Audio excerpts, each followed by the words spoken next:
Bonjour et bienvenue pour un nouvel épisode de FGB News. Aujourd'hui on est avec dans le monde animal et on va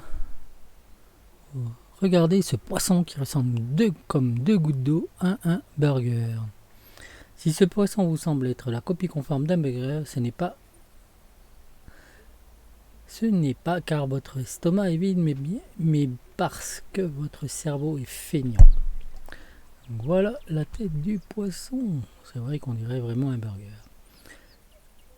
Si ce poisson peut nous faire douter, ressemblant plus à un burger qu'à une sardine, il s'agit bien d'un animal marin. Ce dernier vient d'être découvert dans les profondeurs de nos océans par le pêcheur russe Roman Fedorstov, et il doit y vivre depuis des millions d'années.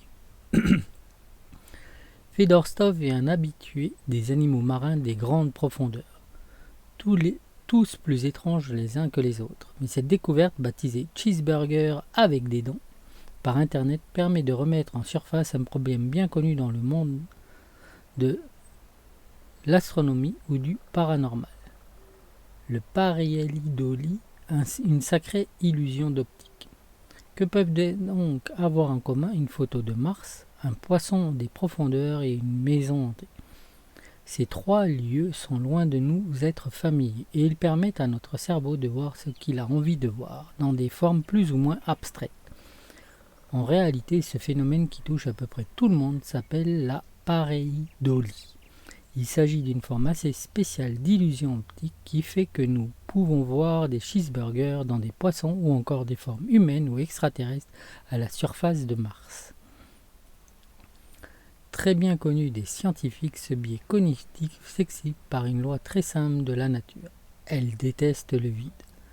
Alors en voyant un nuage, un paysage inconnu ou ici un poisson des fonds marins, il est plus facile pour notre cerveau d'associer cette nouvelle forme à quelque chose de déjà connu, plutôt que de devoir en ajouter une nouvelle dans notre mémoire.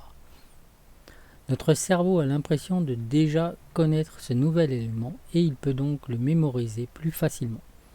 Dans le cas ici de poissons venus des fonds marins, notre cerveau fait tourner notre imagination à 100% afin de trouver une ressemblance et ainsi légitimer cette nouvelle forme.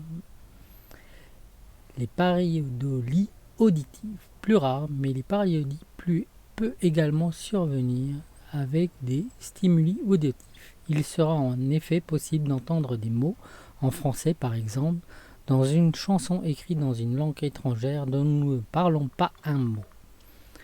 L'un des exemples les plus connus et le plus récent concerne le refrain de la chanson Cheerleader d'Omi, dont le refrain pourrait se comprendre comme « On va quitter la France, on va chez Lidl »,